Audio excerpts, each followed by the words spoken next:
Assalamualaikum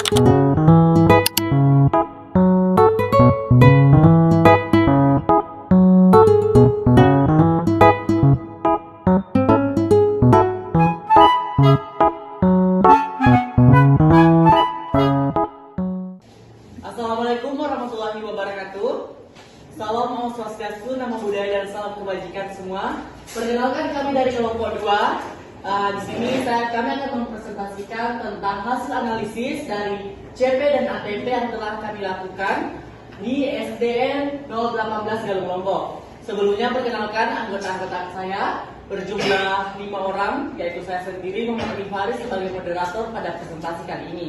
Kemudian anggota saya Maya Fauzi, saya Krisna Masdanifa, saya Renia Fredia, saya Tiara Yustari.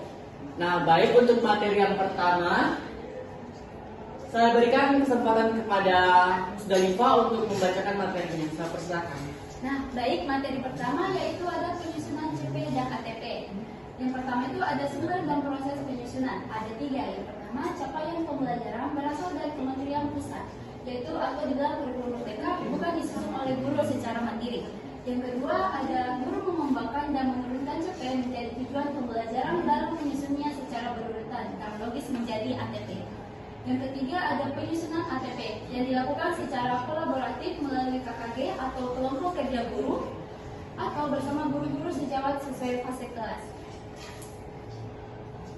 Baik, selanjutnya ada penyesuaian atau ATP disesuaikan dengan yang pertama, kondisi sekolah dan fasilitas, atau jika sarana praktik terbatas dan guru menyesuaikan kegiatan. Yang kedua, ada kemampuan dan karakteristik siswa agar tidak terlalu tinggi atau sulit dicapai. Yang keempat, ada fase belajar siswa, yaitu misalnya fase C untuk kelas 4 sampai kelas 6. Yang terakhir itu, guru memastikan kesinambungan antar kelas, apa yang sudah dipelajari di kelas atau di bawah selanjutnya di kelas atas. Baik, saya kembalikan kepada moderator. Baik, untuk materi selanjutnya saya serahkan kepada Saudari Norma Fauzi untuk membacakan materi selanjutnya. Saya persilakan. Baik, selanjutnya itu ada kendala yang dihadapi oleh guru. Pertama itu kesulitan menyusun CP yang luas dengan waktu pembelajaran yang terbatas. Kemudian menentukan asesmen yang tepat untuk mengukur pencapaian tujuan. Yang terakhir untuk menyesuaikan media, materi, dan fasilitas agar sesuai dengan konteks sekolah. Kemudian materi implementasi dan metode pembelajaran. Yang pertama itu metode yang sering digunakan.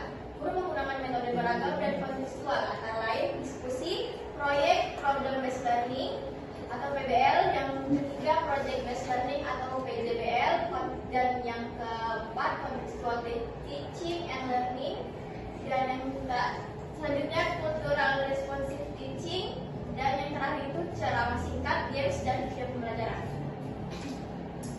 Kemudian prinsip pemilihan metode disesuaikan dengan materi, kondisi siswa, dan alat yang tersedia.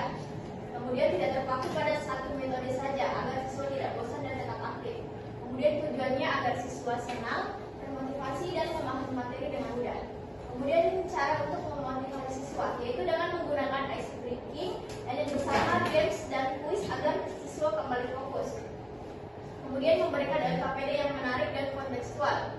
Kemudian memotivasi dan memberi penghargaan atas usaha siswa, bukan hanya hasilnya. Baik, saya kembalikan ke moderator.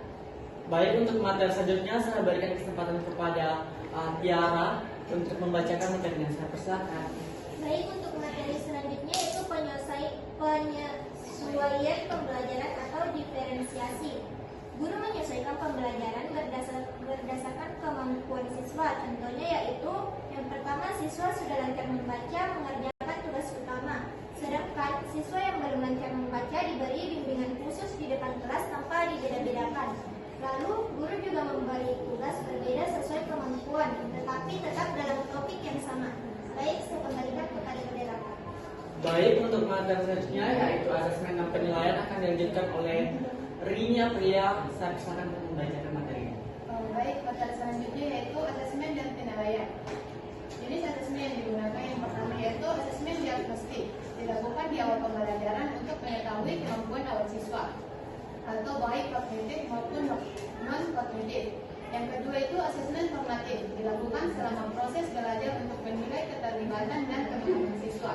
Yang ketiga itu asesmen sumatif, dilakukan di akhir pembelajaran atau akhir semester untuk melihat keterkaitan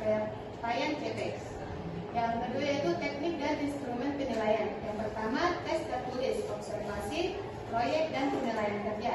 Yang kedua yaitu penilaian tidak hanya akademik, tetapi juga sikap, kedisiplinan, dan karakter siswa. Yang ketiga, guru menilai proses dan hasil belajar siswa secara seimbang. Yang terakhir yaitu prinsip penilaian. Nilai diberikan tidak hanya berdasarkan hasil akhir, tetapi juga usaha, keaktifan, dan kejujuran siswa. Jika kriteria belum tercapai, guru mengulang materi atau memberi remedi. Baik, saya kembalikan ke moderator. Baik, kesimpulan dari hasil observasi kami yang kami lakukan di SDN 018 Galulombo yaitu yang pertama CP bersumber dari pusat, sedangkan ATP disusun oleh guru secara kolaboratif sesuai dengan fase dan kondisi sekolah. Kemudian yang kedua, guru menggunakan beragam metode aktif dan kontekstual agar siswa tidak bosan dan mudah memahami materi. Yang ketiga, motivasi siswa dijalin melalui ice breaking, games, dan pendekatan menyenangkan. Yang keempat, guru menerapkan pembelajaran diferensiasi. Yang kelima, sistem asesmen menyeluruh digunakan mencakup diagnostik, formatif, dan sumatif. Dan yang keenam, nilai sikap dianggap sama pentingnya dalam nilai akademik. Itu tadi hasil presentasi dari kelompok saya. Kurang lebihnya mohon dimaafkan. Saya akhiri dengan ucapan Assalamualaikum warahmatullahi wabarakatuh. Terima kasih.